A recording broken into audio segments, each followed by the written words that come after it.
Hey, what's up, everyone? This is the Erasmataz here, coming to you once again with another Erasmataz weekly show.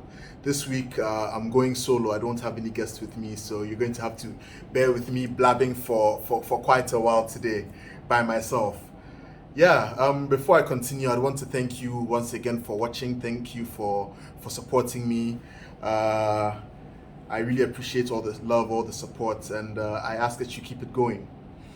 So today I want to discuss something that is a bit different, something that has to do more with tech and technology that I honestly don't know too much about, but I probably will be able to scratch the surface with and bring to the attention of other sports fans out there that it exists if they don't know, and probably look into it as a way of, I don't know, maybe raising money for African sports. So a few months ago, I completed a program on sports tech management, and it was organized by a group of guys led by Oren Simanian in Israel and his company Colosseum Sports. Big shout to them. That was a very good and very insightful program that I did, and I'm glad I took part in it. And that was the first time I heard about something called NFTs, or non-fungible tokens, or is it non-fungible tokens? I have no idea how it's pronounced, so forgive me if I'm pronouncing it the wrong way. So I've been thinking, what are these NFTs or non-fungible tokens, and how can they be useful to African sports? Now, once again, before I continue, I'd like to just warn you guys that since it has something to do with cryptocurrencies, I do not know much about cryptocurrencies. I'm not a financial advisor. Neither will I be able to advise you on what cryptocurrencies to invest in or anything, or what tokens to buy. It's just something that it has come to my attention, and I wanted to share my thoughts with you guys on. So please do not think that I'm here to offer any financial advice or education. But anyway, back to the topic. NFTs, are usually digital art, which is sold using cryptocurrencies. And but sports has also shown that it has a place within this NFT space. We have the NBA, for instance, in America, selling iconic sports moments in their league as NFTs for hundreds of thousands of dollars. So in that case, I believe that African sports also has its iconic moments that could be converted into tokens. One that readily comes to mind is JJ Okocha's wonder goal for Eintracht Frankfurt in, I think, 1995 against Karlsruhe, when he scored that wonder goal against no less a keeper than Oliver Kahn. So now, NFTs, what exactly are they? Let me try and explain in the simplest terms possible. NFTs, non-fungible or non-fungible tokens. I think the word non-fungible is really fancy economics and law talk for non-replaceable, for things that are unique, for things that you can only get one particular thing of. That is, in a nutshell, to the best of my understanding, the meaning of the word non-fungible. So, for instance, if you want to think about non-fungible things in our context, think about all the artifacts that were stolen from Africa by the colonial masters, and you can currently find in museums all over the world. Luckily, some of the countries are returning these artifacts back to where they got them from. But you get what I'm trying to say. These are unique things which are non-replaceable. You can't get a duplicate anywhere. So conceptually, I believe that, back to Okocha's goal, we could convert it into an NFT. Okocha's goal is non-fungible because you will never get another of the same goal anywhere. You will never get Okocha beating the defenders he beat, making the moves he made, and beating Oliver Kahn and scoring in the way that he scored ever again. It will never happen. So in that case, I guess his goal, you can say, is non-fungible as well, or non-replaceable.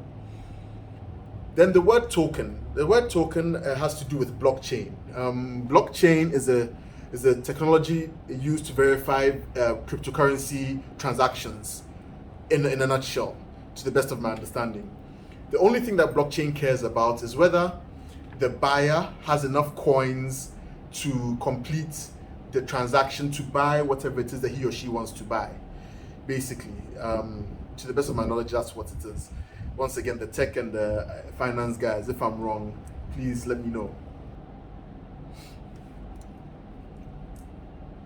Yeah, so now, how are things like tweets and arts and sports moments converted into tokens that can be bought?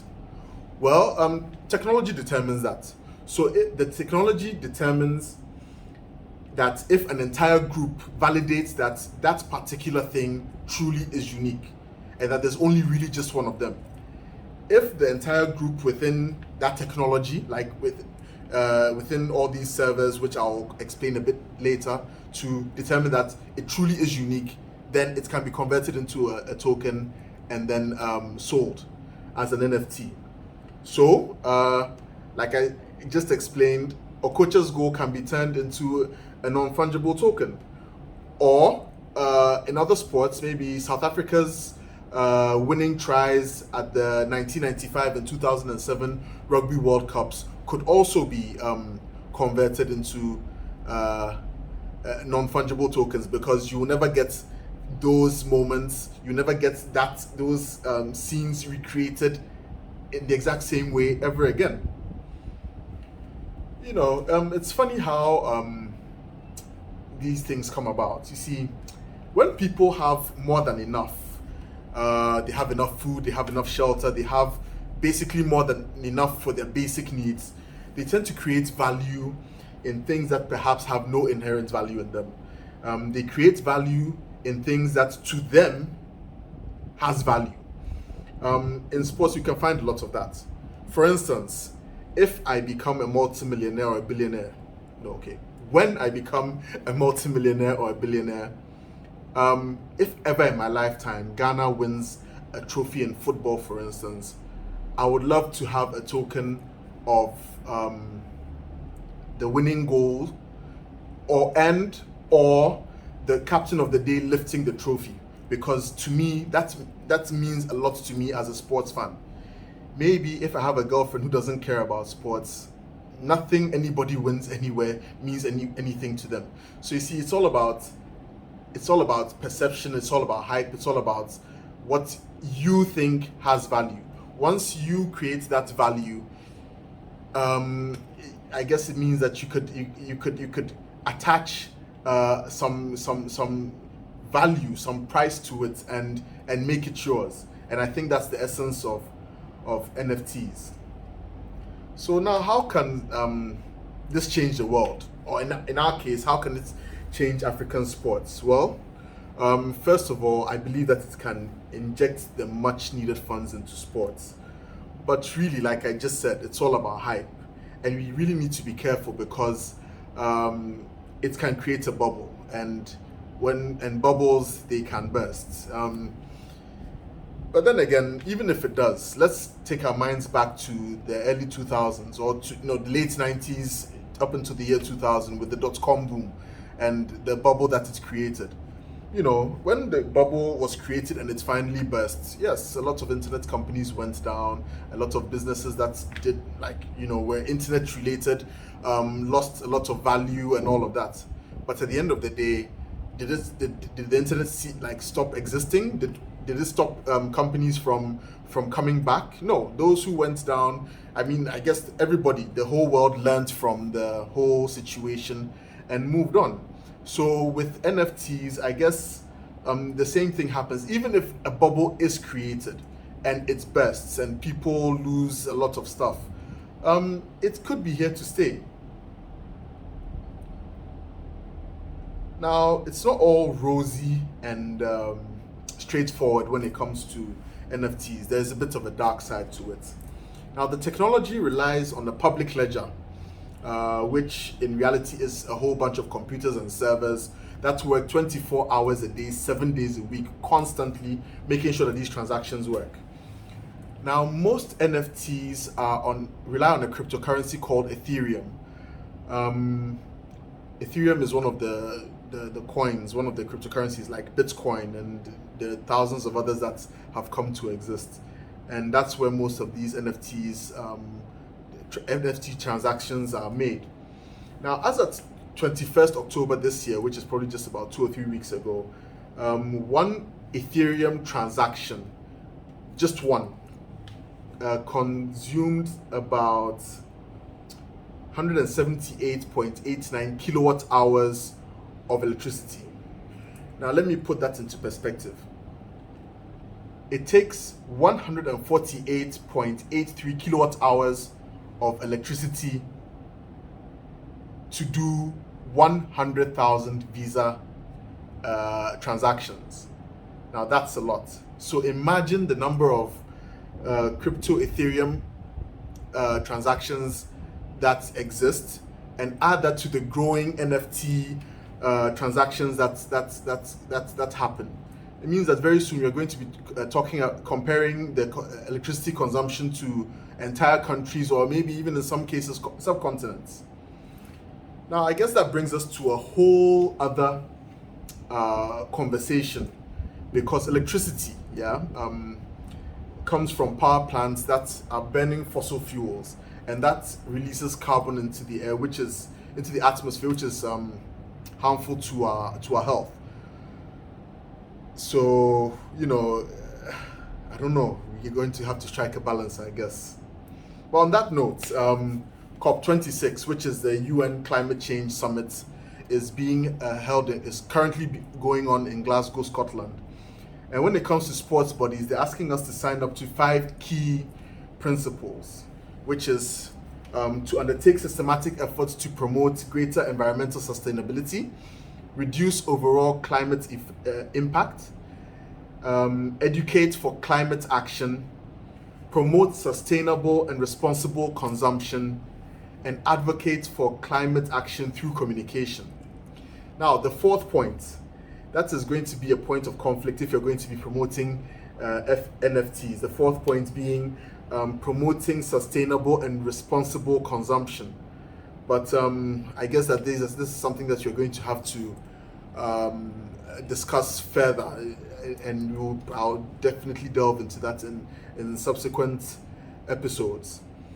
So yeah, NFTs basically, I think it's something that has come to stay, and it's something that we can take advantage of, and something that we should definitely learn more about and see how we can use this to our advantage. I've always been an advocate for increased participation and investment, with an emphasis on the investment, because without investment, we are going to be stuck where we are. On my previous Offside Call episode, I talked about the countdown to Paris 2024, and what are we doing to become more competitive. It's going to require a whole lot of preparation, most of which, or a large chunk of which, is investment. So tech guys, finance guys, sports fans, let's discuss this even further. Let's learn more about it and see how we can take advantage of this, but also take into consideration the fact that it is harmful to the environment, and see how and where we can strike a balance. Because as much as we want our sports to develop, we don't want to destroy our planet. So let's be mindful of it, guys. Anyway, it was a pleasure being with you once again. This has been the Erasmataz on the Erasmataz Weekly Show. As always, I'd like to ask that you subscribe to my channel if you haven't. And when you do, hit the notifications button so that you get notified about new videos. I'll be back with the Offside Call very soon, and I'll be coming up with more content very soon as well. So guys, if you really like my videos, please share, let other people see it as well. And let's continue to play our part in making African sports better by keeping the conversation going. Let's do what we can in our own little ways to make our sports progress. Thanks a lot, guys. I really appreciate your time. I really appreciate you being with me.